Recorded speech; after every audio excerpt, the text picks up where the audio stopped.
Ашууда кыргыз бербо, кыздарда кыргыз бербо. Агыл дестерин, бекем тут динин, сактагын кыргыз тилин. Бирбо, бирбо, бирбо. Бизди колдоп келгениңиздерге чоң ыраазычылык билдирем. Жалпы бул дарак негизи адамга эң кычкылтекти бөлүп берип биз дем алып аткан жашообузга эң салымы чоң. Бул жалпы даракты биз өтө аябуу мамиле кылышыбыз керек, аяшыбыз керек, тиги эле койбой буларды сакташыбыз керек. Азыр шаардан келатып жолдун четин карап келип аябай мындай өзүм таарынып келдим. Жаш кезимде бир даракка мен мык кагып зын тартып койгон экенмин. Анан чоң атам мени урушуп атат. Чакырып, келчи муну карачы деп. Даракка каккан жерден суу агып, жанагы ширесе агып калган. Мына дарак ыйлап атат. Жан ооруп атат. Мындан кийин мык какпай жүргүн. Ошондуктан баарыңыздарды чакырам. Бүгүндөн баштап жаратылышка дайым күрөшүп келгенбиз. Андан ары жакшы коргоого аракет кылалы. Майрамыңыздар менен баарыңыздарга ден соолук, бар бололу, бир бололу.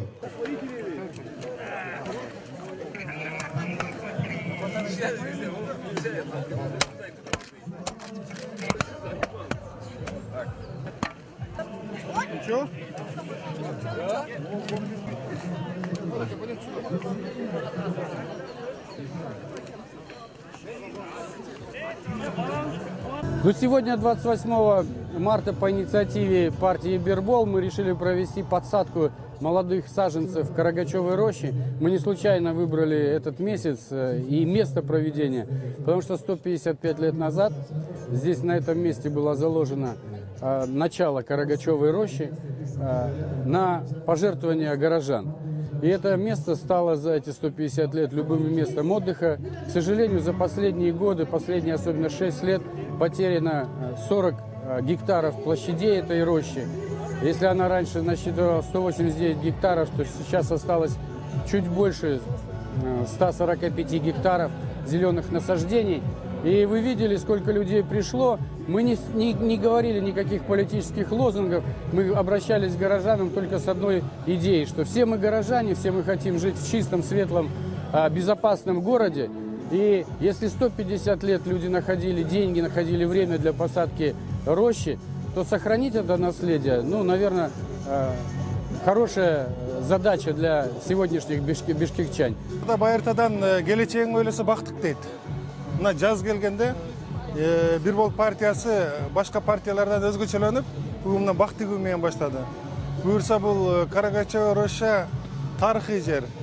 Бул жердин токою, бул жердин өзү ушундай бир демилге менен тигилген өз убагында. Ошол демилгени бүгүн Бирбол партиясы дагы улап атат.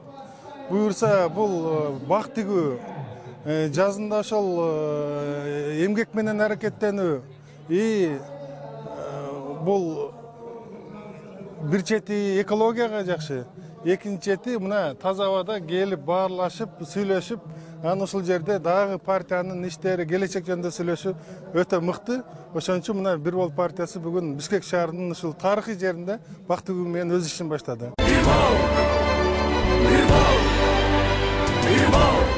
Посадили сегодня 1000 саженцев. Много это или мало, покажет время. Надеюсь, что та инициатива, которую проявила партия Бирбол, показала свое небезразличие к судьбе города, к экологии. Она найдет понимание в сердцах всех горожан.